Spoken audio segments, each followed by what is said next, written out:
Hello guys, welcome back to another video. If you're new here, my name is Dolapo, and on my channel I talk about fully funded scholarships that are available for international students. Now I do have lots of videos on my channel talking about various fully funded scholarships, and I've also recently started a new series called the Master Series. So if you're interested in doing a master's, this is a series that you need to be glued to, because I've talked about why you should do a master's, what are the benefits of doing a master's. And in today's video, this is the third chapter of this series, and in this video I'm going to be talking about what are the things you should consider before choosing a place or a program that you would like to study, or where you would like to study, and all of that. So if that's something that you are probably wondering, if that's something that you're interested in, then definitely keep watching.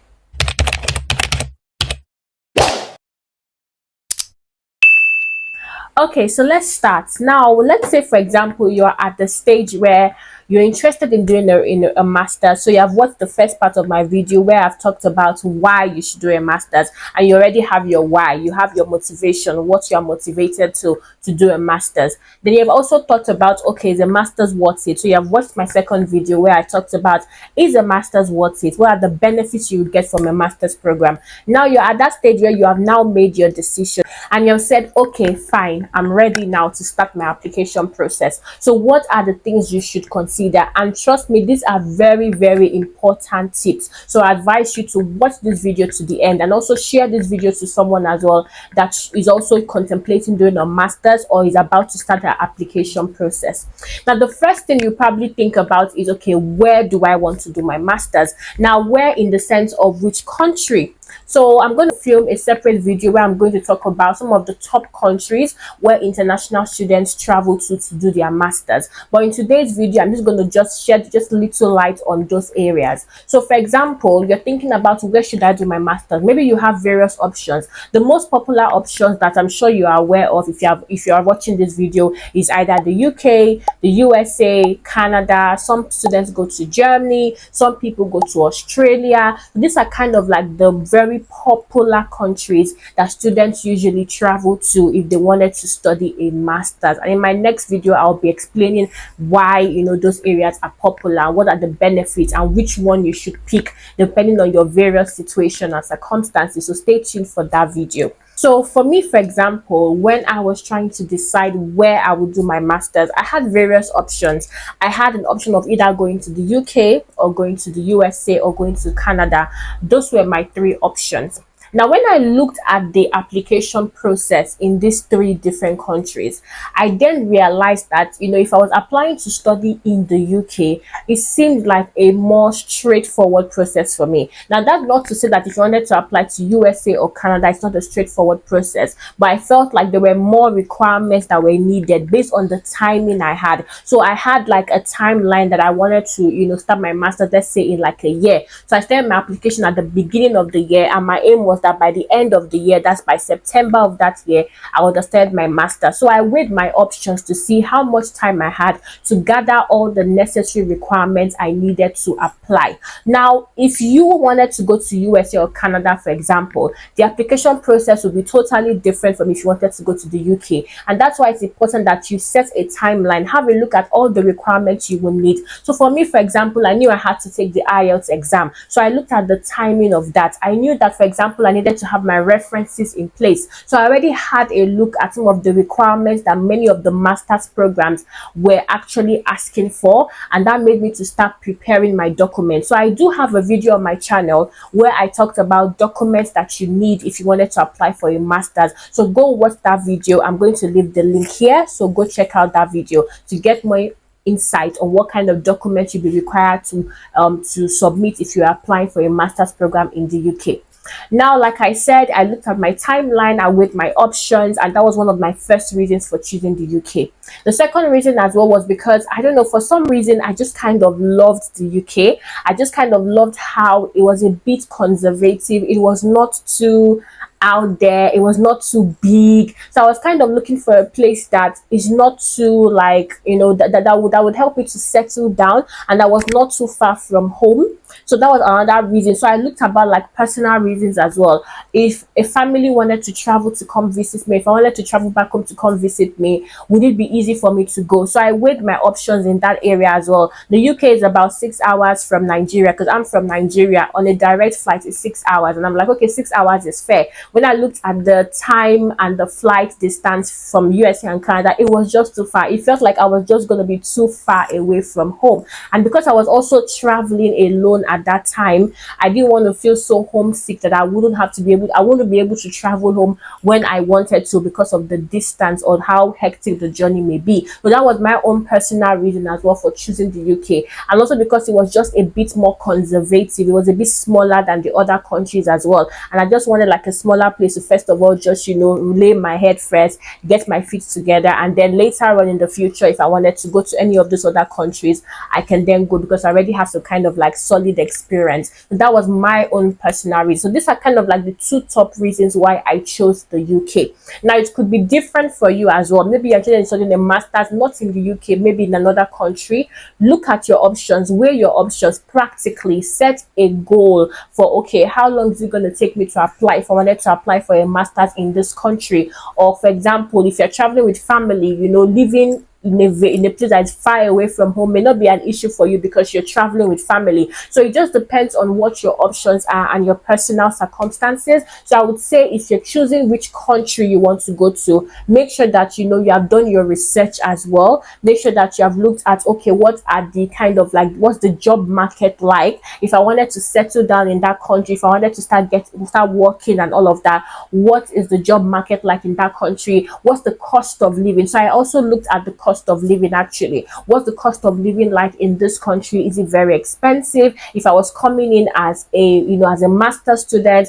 what kind of jobs will I need to apply? Can I work part-time? If I work part-time, how many hours can I work part-time? So you have to think about these practical things. So don't just apply to a place because it's abroad, pack your bags and go. No, you have to plan, because I've seen that many a times, many people, they travel abroad and you notice that they haven't sorted out accommodation, haven't sorted out, like, they don't even have like a plan of what they want to do. They just carry their bags and travel. No, you're going all the way abroad. You have to plan ahead. So you have to think about some of these things. Is my family coming with me? If yes, how is it easy to get accommodation? Can I get accommodation before I come? These are the things that you have to look at, because you are going to be living there, you're going to be studying there. So you're not just going to be only in the university or the school you're studying in, but whatever is outside as well, the environment, the system, all of that, the healthcare and all of that is going to also, it's also part of your experience there. So that's why you have to do your due research. So these are, like I shared, these are just some of my own personal reasons for choosing the UK. Now, that's step one. You've chosen the country you want to go to. Now, step two, assuming that you already have the course you want to study in mind. So let's say, for example, for me, I wanted to study a master's in public health. And that's why if you watch my first video, I'm sure after watching that video, you would have had an idea of what is your why. Why do you want to study a master's? And I'm sure by then you already have what you want to study. Okay, so at this stage you already know what you want to study. Now you're thinking about, where will I study this in that country I've picked. Now, another thing I forgot to mention in terms of like why I applied to the UK was that I wanted to study a master's in public health. Now, to be fair, USA actually has a lot of master's programs in public health. I feel like they're even probably more, vast in that area than the UK. But I was also thinking about like the cities I wanted to study in. So I had applied to many different universities in the UK.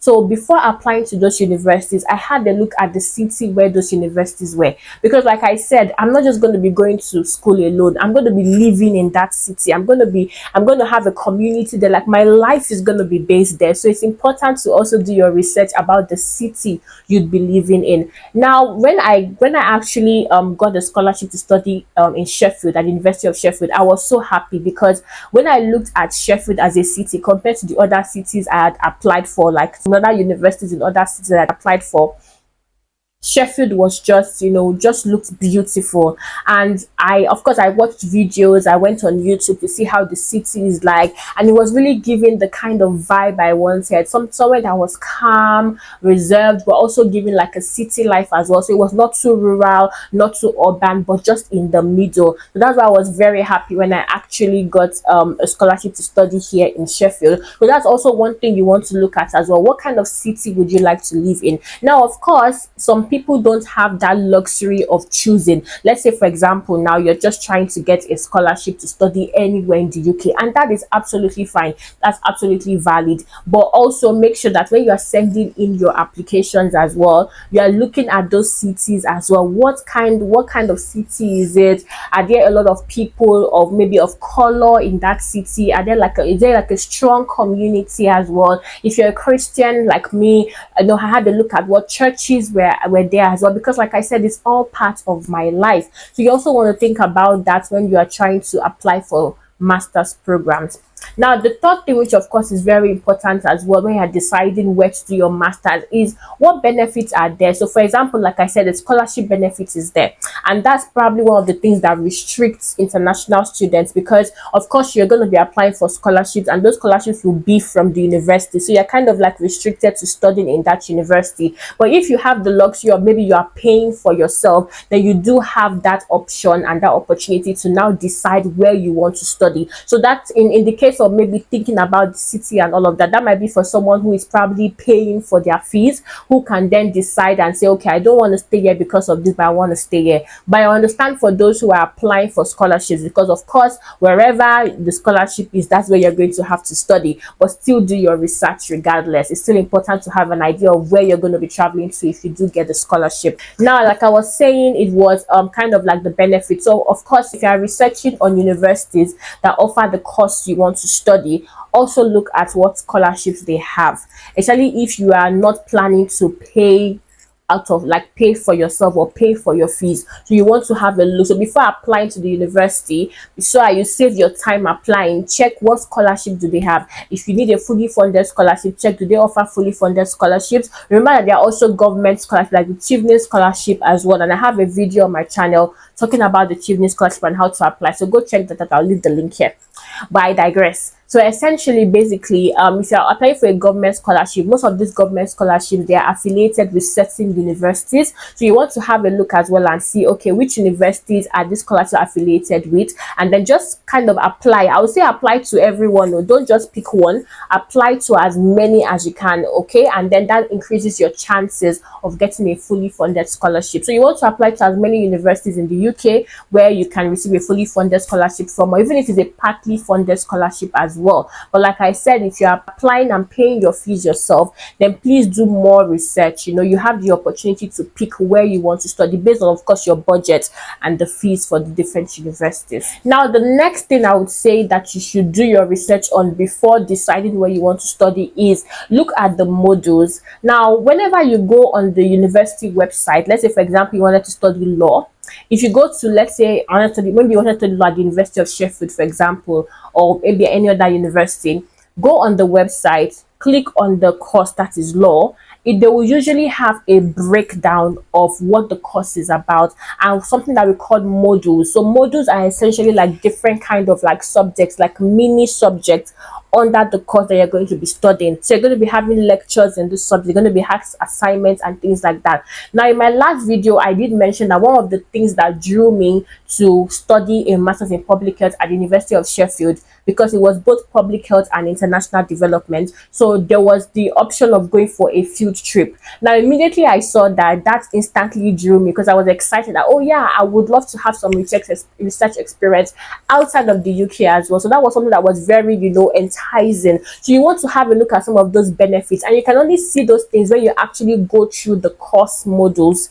If not, you can miss out on maybe a potential nice, course that had a very nice benefit and things like that. So benefits could be, for example, could be field trips, for example, if you are doing like international development or public health.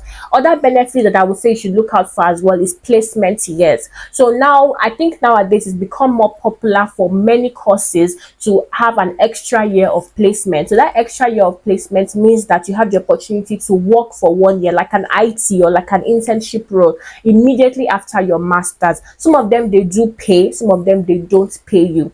Now, one of the benefits of doing this placement is that because you want to go into the field of work after your, that if you're planning to stay in that country to work, you want to, have some skills that you can use and put in your CV and some experiences like that. And now the thing about if you're a recent or early graduate is that if you don't do an internship, it's kind of a bit difficult to just immerse into that field of work, because most likely they might just need some experiences, like maybe, like for example, if it's in the UK experience, or maybe just some skills that you would have gotten maybe not only from volunteering but doing an internship. So I always advise as well that if you do find a course that has an additional placement year, I will definitely advise you to pick that over a course that doesn't have a placement year, because it just kind of helps you. I know people that the same organization that they did their placement year in, they got retained, like true fact, they got retained. So basically after their internship, they said that, okay, this person is, has worked with us, understands our company and our organization. There's no need for us to start going outside to look for other applicants. Let's use the ones that we have here. So many a times that happens. So I would say look out for those benefits as well. These are the things that,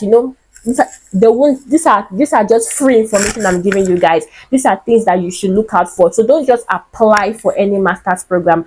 Go through the course, the modules. What are the additional benefits that you would get? Are there any like maybe research grants awarded, or are there any like competitions or awards that you'll be privy to if you do this, if you do your master's there? Think about things like that. And then just to mention as well, I've noticed that most courses that have that extra placement here, the fee is higher. So they usually give it as an option for you. So if you choose to do the placement here, additional 1 year placement here, the fee may be higher than if you decide not to. So just take note of that as well. But of course, if you're on a scholarship and that covers that, then that's just perfect.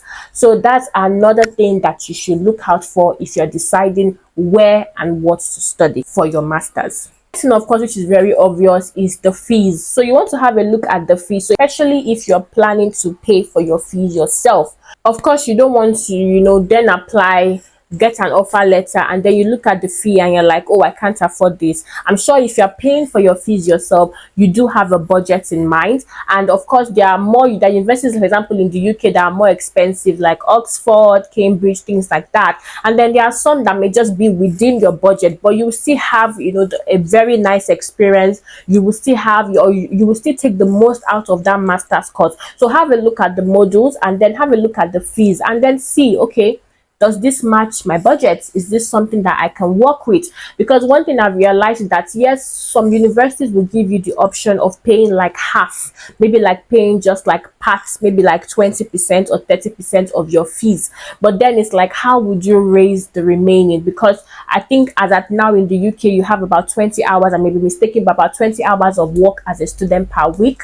So how much money would you be able to make per week to cover your school fees? So it's important to be realistic about the fees. Even if you're not going to pay everything up front and you're just going to pay a little, still think about, okay, is it realistic for me to raise this money, the remaining fees, before my master's end, so that you don't end up coming and then you are in a fix, because you have to study as well, you have to pass your master's as well, and you can't be working, and you also have a limited amount of time per week to work. So that's one thing I would advise you to have a look at as well. Look at the fees. Different universities, if you're an international student, for home students, that is students that are from the UK, they have a fixed amount of fees for them. But for international students, some universities go as high as 40,000 pounds. Some universities, their fees is about 11,000 pounds. So you have to weigh your options and see, okay, what can I afford?